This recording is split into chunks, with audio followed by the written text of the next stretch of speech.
రాహుల్ గాంధీ గారు పాంచి న్యాయ గురించి కూడా చెప్పినారు. ఎమ్మెల్యేలు పార్టీ మారితే వెంటనే డిస్క్వాలిఫై కావాలన్నారు, వాళ్ళతో రాజీనామా చేయించారు. రెండోది అధ్యక్ష, మేము కూడా సబ్జెక్టే మాట్లాడతాం. We will not deviate from the budget. 10 ఏళ్ళు మేము కూడా ప్రభుత్వంలో ఉన్నాం. మా అనుభవాలను ఈ ప్రభుత్వానికి, ఈ రాష్ట్రానికి మేలు జరిగే విధంగా వాస్తవాలు మాట్లాడే ప్రయత్నమే చేస్తాం అధ్యక్ష. అయితే ఒక రిక్వెస్ట్ అధ్యక్ష, బడ్జెట్ మొత్తం 4 రోజులు పెట్టినాం. మన పద్ధతులు కూడా మాట్లాడే అవకాశం తక్కువ ఉంది. అందువల్ల కొంచెం సమయం ఎక్కువ ఇవ్వండి దయచేసి. మేము ఈ రాష్ట్రం కోసం, మరి ఈ రాష్ట్ర ప్రజల భవిష్యత్తు కోసం ఈ ప్రభుత్వానికి కూడా కొన్ని మంచి సూచనలు ఇస్తాం అధ్యక్ష. కొంచెం దయచేసి ఇంటరప్షన్ లేకుండా సమయం ఇవ్వాలని విజ్ఞప్తి.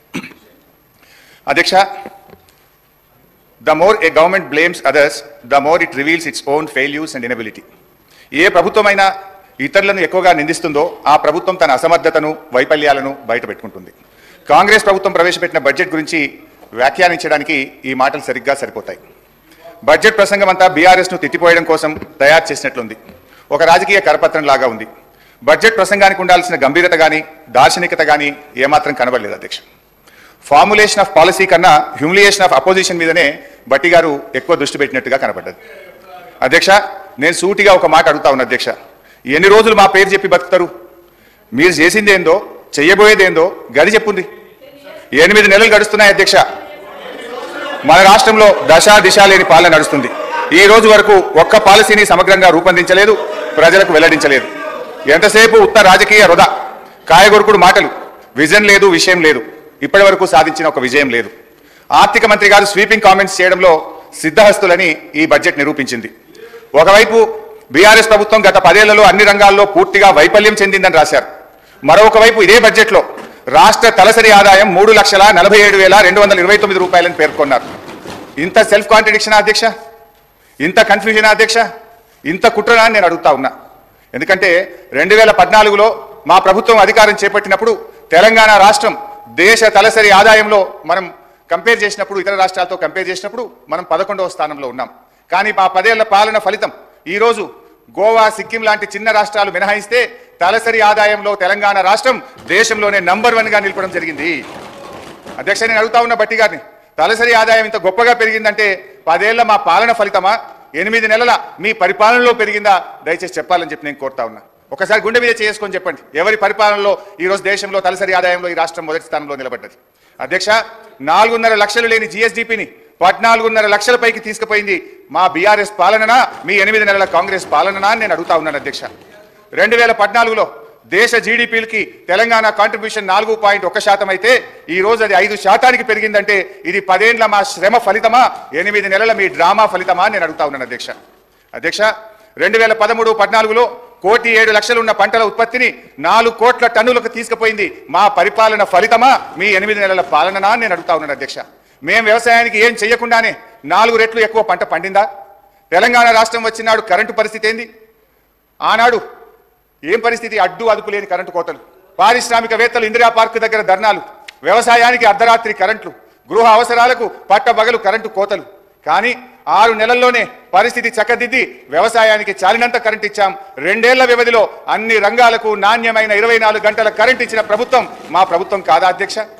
ఇవన్నీ చూస్తుంటే ఈ చెయ్యి పార్టీ వాళ్ళు కూడా చెవులలో పుష్పగుచ్చాలు పెట్టారని భట్టి గారి ప్రసంగం విన్నాక అర్థమవుతా ఉంది అధ్యక్ష. అధ్యక్ష, 5 దశాబ్దాల కాంగ్రెస్ పరిపాలనలో తెలంగాణ స్థాపిత విద్యుత్ సామర్థ్యం 7,778 మెగావాట్లు. పురోభివృద్ధి లేదని మీరు చెప్పిన ఒక్క దశాబ్దంలోనే తెలంగాణ స్థాపిత విద్యుత్ సామర్థ్యం 19,483 మెగావాట్లకు పెరిగింది. మీరు చేసిన దానికంటే 3 అంతలు చేశాం. ఈ మధ్య అదనంగా 1,400 మెగావాట్లు ఎన్టీపీసీ నుంచి కూడా వచ్చింది. మీ ఇందిరమ్మ రాజ్యంలో తలసరి విద్యుత్ వినియోగం ఎంతుందో తెలుసా? 1,196 యూనిట్లు. అనుకున్నంత అభివృద్ధి సాధించలేదని గౌరవ ఆర్థిక మంత్రి గారు చెప్పిన బీఆర్ఎస్ పాలనలో తలసరి విద్యుత్ వినియోగం 2,349 యూనిట్లకు పెరిగింది అధ్యక్ష. ఇదంతా కాదు బట్టనా స్పీకర్ గారు, ఇంత పెరిగింది అంత పెరిగిందని సరే లెక్కలు నేను చెప్తా, బుక్కులలో ఉంటుంది కుల్లా. మీరు ఒక్క 10 నిమిషాలు టీ బ్రేక్ ఇవ్వండి. నేను బట్టి గారు పోయి అసెంబ్లీ ముంగట గన్ పార్క్ మీద రోడ్డు మీద నిలబెట్టాం. రోడ్డు మీద పోయే 10 మందిని బీఆర్ఎస్ పాలనలో కరెంటు మంచిగుందా, కాంగ్రెస్ వచ్చిన 8 నెలల కరెంటు మంచిగుందా అని అడుగుదాం. కుల్లా జనం చెప్తారు కదా అధ్యక్ష. మాది బాగలేదు పురోభివృద్ధి సాధించలేదని మాటలు చెప్తే అయిపోతుంది అధ్యక్ష. అధ్యక్ష, చివరికి ఈ కరెంటు గురించి అధ్యక్ష గౌరవ మన సభానాయకులు ఇదే అసెంబ్లీలో అప్పుడు తెలుగుదేశం పార్టీ శాసనసభ్యుడిగా ఇటువైపు ఉండి ఆనాటి కాంగ్రెస్ ప్రభుత్వం మీద రేవంత్ రెడ్డి గారు అన్న మాటలు ఒక్కసారి నేను గుర్తు చేయదలుచుకున్నా. ఆనాటి కాంగ్రెస్ పాలనలో తన తండ్రి గారు చనిపోతే ఊర్లో దహన సంస్కారాలు చేసిన తర్వాత కరెంటు లేకపోతే గంటల సేపు ఎదురు చూసి కరెంటు లేక నీళ్లు లేక నెత్తి మీద నీళ్లు చల్లుకొని ఇంటికాడికి పోయినాని రేవంత్ రెడ్డి గారు ఆనాటి కాంగ్రెస్ పాలనలో కరెంటు పరిస్థితి గురించి ఇదే సభలో చెప్పారు అధ్యక్ష ఇవాళ పరిస్థితి ఏడికి వచ్చిందంటే చివరికి గౌరవ మంత్రులు ముఖ్యమంత్రి గారు ఎక్కడన్నా మీటింగులు పెట్టుకుంటే జనరల్ గా పోలీసు వాళ్ళు భద్రత కోసం వెళ్తారు అధ్యక్ష మీటింగ్లకు పోలీసు వాళ్ళు పోయి భద్రత కోసం వాళ్ళు నిలబెట్టే అధ్యక్ష ఈ రోజు కరెంటోళ్ళు పోయి మాత్రం నిలబడుతున్నారు అధ్యక్ష పోలీసులతో పాటు ఏడ మంత్రి గారి మీటింగ్ ఉన్నా ముఖ్యమంత్రి గారి మీటింగ్ ఉన్నా కరెంట్ వాళ్ళు జనరేటర్లు పట్టుకొని మాత్రం ఉంటున్నారు అధ్యక్ష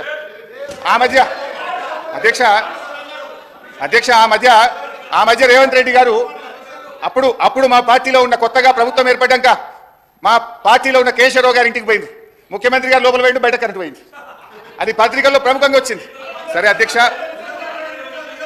గత ఓపిక ఇంకా చాలా చెప్పేది ఉంది సార్ ఆగే గత కాంగ్రెస్ పరిపాలనలో వృద్ధులకు ఇచ్చిన పెన్షన్ 200 రూపాయలు మేము అధికారంలో వచ్చిన వెంటనే 1000 రూపాయలు చేశాం రెండోసారి అధికారంలో రాగానే 2000 చేశాం మా దశాబ్ద కాలంలో ఇచ్చిన మాట ప్రకారంగా వృద్ధాప్య పెన్షన్ 200 నుంచి 2000 రూపాయలు చేశాం అధ్యక్ష మీ సోకాల్డ్ ప్రజాపాలనలో చెప్పిన 100 రోజుల గడువు దాటిపోయింది 4000 పెన్షన్ నాలుక మీదనే ఉన్నది ఉన్న 2000 కూడా చక్కగా రాక అవ్వాదాతల పరిస్థితి అధోగతి అయిపోయింది అధ్యక్ష 2021లో విడుదలైన నీతి ఆయోగ్ నివేదికలో ఏముంది అధ్యక్ష Telangana is the 7th largest state in terms of GSDP and has clocked a CAGR of more than 11% since 2015-16.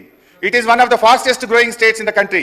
The state's economy has grown at an average annual rate of more than 9% since its formation, which is significantly higher than the growth rate it had attained before its formation as a separate state. Telangana రాష్ట్రం ఏర్పడిన తర్వాత ఆర్థికంగా వేగంగా అభివృద్ధిని సాధించిందని నీతి ఆయోగ్ కుండబద్దలు కొట్టినట్టు చెప్పినా అనుకున్నంత పురోభివృద్ధి సాధించలేదనే ప్రచారాన్ని ఏమనాలి అధ్యక్ష వీళ్ళ ముందు గోబల్స్ కూడా పనికిరారు ఇది గోబల్స్ ప్రచారం కాకపోతే ఏంది అధ్యక్ష ఆర్థిక మంత్రి గారు వాక్కునిచ్చిన పురోగతి లేని దశాబ్ద కాలంలో మన కేంద్ర ప్రభుత్వం ఇచ్చిన అవార్డులు తెలంగాణ పల్లెలకు టాప్ 20లో 19 అవార్డులు తెలంగాణ రాష్ట్రానికే వచ్చినాయి అధ్యక్ష దీన్ని బట్టి తేలేదేమిటంటే ఈ బడ్జెట్లో ఉన్నదంతా వాస్తవాల విస్మరణ అవాస్తవాల విస్తరణ ఈ ప్రభుత్వం ఎంత సంకుచిత వైఖరంటే దశాబ్ద కాలంలో మేము సాధించిన అద్భుతమైన ప్రగతికి సంబంధించిన వివరాలు ప్రజలకు అందుబాటులో లేకుండా చేయాలని పబ్లిక్ డొమైన్లో ఉన్న మొత్తం సమాచారాన్ని డిలీట్ చేశారు అధ్యక్ష government is a continuous process మా 10 ఏళ్ల పాలనలో ఉన్న మొత్తం సమాచారాన్ని డిలీట్ చేస్తారా అధ్యక్ష ఇంతకంటే చిల్లర వ్యవహారం ఇంకోటి ఉంటుందా అధ్యక్ష ముఖ్యమంత్రి గారు మీరు కంప్యూటర్ మెమొరీ నుంచి డిలీట్ చేయగలుగుతారేమో కానీ ప్రజల మెమొరీలో నుంచి డిలీట్ చేయలేరనే విషయాన్ని గుర్తుంచుకోవాలి అధ్యక్ష అక్షరాలను మలిపేస్తారేమో కానీ అనుభవాలను మలిపేయలేరు అధ్యక్ష ఈ బడ్జెట్ గురించి చెప్పాల్సినటువంటి అవసరం ఉంది అధ్యక్ష ముఖ్యంగా బడ్జెట్లో చూస్తే అధ్యక్ష ఆర్థిక మంత్రి గారు చాలా అందంగా చెప్పారు వాస్తవాలకు దగ్గరగా ఉందని నిద్రలేని రాత్రులు గడిపామని మేము డాంబికానికి పోకుండా రియలిస్టిక్ బడ్జెట్ను ప్రవేశపెట్టామని గౌరవనీయులైన ఉప ముఖ్యమంత్రి గారు చెప్పారు కానీ ఇది పూర్తిగా సత్యదూరం అవాస్తవాలతో కూడుకున్నది రానటువంటి బడ్జెట్లో ఆచరణ సాధ్యం కానటువంటి ఆదాయం రానటువంటి లెక్కలతో బడ్జెట్ను కూర్చేటువంటి ప్రయత్నం చేశారు అధ్యక్ష నిన్ననే మనం అసెంబ్లీలో మాట్లాడాం కేంద్ర ప్రభుత్వం మన రాష్ట్రానికి అన్యాయం చేస్తుందని బడ్జెట్లో ₹1 ఇవ్వలేదని ఈ రాష్ట్రానికి జరిగిన అన్యాయం మీద మన తీవ్రమైన నిరసనను కేంద్రానికి తెలుపుతూ అసెంబ్లీలో తీర్మానం చేశాం భట్టి గారు కూడా ఇదే అసెంబ్లీలో పోయినసారి మాట్లాడారు ఇది అసెంబ్లీ రికార్డు దీని నుంచి కూడా చదివి వినిపిస్తాను అయితే బడ్జెట్లో ఏం పెట్టారు భట్టి గారు 2023-24 సంవత్సరంలో అంటే ముగిసిన ఆర్థిక సంవత్సరంలో కేంద్ర ప్రభుత్వం నుంచి మనకు వచ్చినటువంటి గ్రాంటు 9,729 కోట్లు కానీ బడ్జెట్లో ఎంత పెట్టారు ఈ సంవత్సరం మీరు 21,635 కోట్లు పెట్టారు అంటే పోయిన సంవత్సరం ఇచ్చినంత కూడా ఇయ్యలేదని తెలంగాణకు మొండి చేయి చూపిందని ఇదే సభలో మనం తీర్మానం చేస్తాం కానీ మీరేమంటారు 21,636 కోట్లు కేంద్ర ప్రభుత్వం నుంచి వస్తాదని భట్టి గారు ఈ బడ్జెట్లో పెట్టారు గౌరవనీయులైన భట్టి విక్రమార్క గారు పోయినసారి అసెంబ్లీలో మాట్లాడుతూ ఏమన్నారో ఒకసారి చదివి వినిపిస్తాను అధ్యక్ష మన రాష్ట్రం పేజ్ నెంబర్ 19 పారాగ్రాఫ్ 1 మన రాష్ట్రం ఏర్పడిన నాటి నుండి గత సంవత్సరం వరకు కూడా గ్రాంటీన్ ఎయిడ్స్ దాదాపు 8,000 కోట్ల నుంచి 10,000 కోట్లు దాటడం లేదు ప్రతి సంవత్సరం గ్రాంటీన్ ఎయిడ్స్ మనం ఆశిస్తున్నాం కానీ కేంద్రం నుంచి ఏమీ రావడం లేదని చెప్తూ ఉన్నారు ఇది వారికి తెలిసిందే అని నన్ను ఉద్దేశించి వారు మాట్లాడారు మరి మీకు తెలిసిందే కదా ఇప్పుడు మీకు తెలిసిందే కదా మరి నువ్వు ఎట్లా పెట్టినావు 21,000 కోట్ల రూపాయలు అంటే ఈ బడ్జెట్ అవాస్తవాలతో కూడుకున్నటువంటిది 21,636 కోట్లు కేంద్రం నుంచి గ్రాంట్ల రూపంలో వస్తుందని ఏదైతే పెట్టారో ఇది వాస్తవాలకు దూరంగా ఉంది. ఇకపోతే అధ్యక్ష, అంటే ఇంకా బాగా అర్థం కావాలంటే బట్టి గారికి నేను సెంట్రల్ బడ్జెట్ కూడా తీసి చూశాను. ఏమైనా పెరిగిందా, నిజంగానే ఏమైనా వస్తుందా, బట్టి గారు బాగా ఆలోచించి పెట్టారు కదా, ప్రతిపక్షంలో అనుభవజ్ఞులు కదా అనుకున్నా. సిఎస్ఎస్ కింద 2023-24 సంవత్సరానికి కేంద్ర ప్రభుత్వం పెట్టింది 4,60,614 కోట్లు. ఈ సంవత్సరం సిఎస్ఎస్ కింద సెంట్రల్లీ స్పాన్సర్డ్ స్కీమ్స్ కింద రాష్ట్రాలకు ఇచ్చే డబ్బు ఈ సంవత్సరం ఎంత పెట్టారు అని చూశాను. 5,05,978 కోట్లు. అంటే గత సంవత్సరం కంటే 45,000 కోట్లు సిఎస్ఎస్లో ఎక్కువ పెట్టారు. అంటే దేశం మొత్తానికి 28 రాష్ట్రాలు కేంద్రపాలిత ప్రాంతాలకు కలిపి వాళ్ళు పెంచింది 45,000 కోట్లు. కానీ మా గౌరవనీయులైన ఆర్థిక మంత్రి గారు ఒక్క మన రాష్ట్రానికే 12,000 కోట్లు గత సంవత్సరం కంటే అదనంగా వస్తాయని పెట్టారు. ఇది సాధ్యమా అని నేను అడుగుతా ఉన్నాను. ఇకపోతే ట్యాక్స్ రెవెన్యూలో చూస్తే అధ్యక్ష, పోయిన సంవత్సరం కంటే ఈసారి 26,383 కోట్లు ట్యాక్స్ రెవెన్యూ ఎక్కువ వస్తుందని వారు బడ్జెట్లో ప్రతిపాదించారు. ఇందులో ఏమంటారు, అసలు వాస్తవానికి ఇంత గ్రోత్ ఒకసారి రాదు అధ్యక్ష. ఒకవైపు ఆర్థిక మాంద్యం అంటున్నారు, ఇంకొక వైపు మీ కొన్ని వ్యవహారాల వల్ల రాష్ట్రంలో రియల్ ఎస్టేట్ ఆగమైపోయింది, కుదేలైపోయింది. కానీ నేను I going to the details అధ్యక్ష.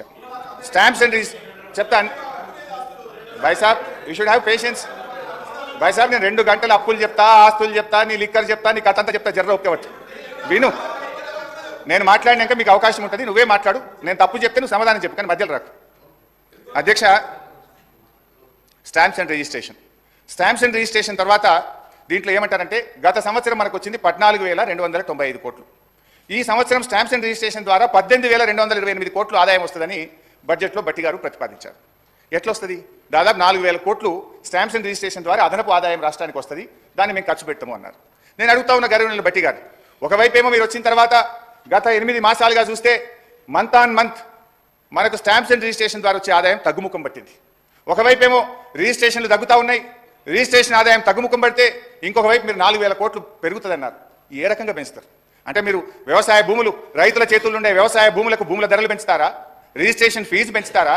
పేద మధ్యతరగతి ప్రజలు కొనుక్కునే అపార్ట్మెంట్ల మీద వాళ్ళ వాల్యూ పెంచుతారా? రిజిస్ట్రేషన్ ఫీజులు పెంచి ప్రజల మీద భారం వేస్తారా? ఏ రకంగా ఈ 4,000 కోట్లు మీరు ఆదాయాన్ని పెంచుతారో ఈ సభకు, ఈ సభ ద్వారా ప్రజలకు స్పష్టత ఇవ్వాలని గౌరవనీయులు బట్టి గారిని కోరుతా ఉన్నా. అధ్యక్ష, ఎక్సైజ్ ఇదైతే సిగ్గుతో తలదించుకోవాలి కాంగ్రెస్ పార్టీ నాయకులు. అధ్యక్ష, గత బడ్జెట్లో మంచిగా వినండి, నేను చెప్పింది విన్నాక తలదించుకోవడం తప్ప తలెత్తే పరిస్థితి ఉండదు మీకు. అధ్యక్ష ప్లీజ్ అధ్యక్ష, 2023-24లో ఎక్సైజ్ ద్వారా ఈ రాష్ట్రానికి ప్రతిపాదించిన బడ్జెట్ ఆదాయం 19,884 కోట్లు. 19,884 కోట్లు. ఇందులో ఏముంటుందంటే అధ్యక్ష, ఈ 19,884 కోట్లు ప్రతి 2 సంవత్సరాలకు ఒకసారి షాప్స్ యాక్షన్ పెడతాం. ఈ ఇయర్ ఉండదు షాప్ యాక్షన్స్, పోయినసారి అయింది, మళ్ళీ నెక్స్ట్ ఇయర్ వస్తుంది. అయితే ఆ షాప్ యాక్షన్స్ పెట్టినప్పుడు 2,000 కోట్లు అదనంగా వస్తుంది. అయితే ఈసారి ఆదాయం లేకపోయినా గౌరవనీయులైన బట్టి గారు ఎక్సైజ్ ట్యాక్స్ మీద వచ్చే ఆదాయం ఎంత? 25,617 కోట్లు పెట్టారు. అంటే ఎక్సైజ్ సుంకం ద్వారా పోయిన సంవత్సరం కంటే 5,773 కోట్లు అదనంగా వస్తుందని చెప్పి ఈ బడ్జెట్లో ప్రవేశపెట్టారు. అంతేకాదు వ్యాట్ బై ఎక్సైజ్, వ్యాట్ రూపంలో మరో 2,760 కోట్లు ఎక్సైజ్ మీద ఆదాయం ఎక్కువ వస్తుందని పెట్టారు. అంటే పోయిన సంవత్సరం కంటే కూడా ఈ బడ్జెట్లో 5,773 ప్లస్ వ్యాట్ మీద 2,000, అంటే 7,773 కోట్ల రూపాయలు గత సంవత్సరం కంటే ఎక్సైజ్ మీద ఆదాయం ఎక్కువ వస్తుందని బడ్జెట్లో పెట్టారు. బడ్జెట్ మీద మొత్తం ఆదాయం ఎంత ఆశిస్తుంది తెలుసా అధ్యక్ష? ఈ ప్రభుత్వం ఎక్సైజ్ అండ్ వ్యాట్ కలిపి 42,049 రూపాయలు ఎక్సైజ్ రూపంలో ఆదాయం సంపాదిస్తామని బడ్జెట్లో గౌరవ ఆర్థిక మంత్రి పెట్టారు. 42,000 కోట్లు అధ్యక్ష. అంటే గతంలో ఇదే బట్టి గారు ఇదే అసెంబ్లీలో మాట్లాడారు, అప్పుడున్నది 25,000 కోట్ల ఆదాయం, వీళ్ళు 42,000 కోట్లు చేసింది. ఇప్పుడు ఏం మాట్లాడినో బట్టి గారు ఎక్సైజ్ మీద నేను వినిపిస్తా అధ్యక్ష. అంటే ప్రతిపక్షంలో ఒక మాట, అధికారంలోకి రాగానే మర్చిపోతారు. గ్రామీణ ప్రాంతాల్లో మద్యం సమస్య అత్యంత భయానకంగా మారింది.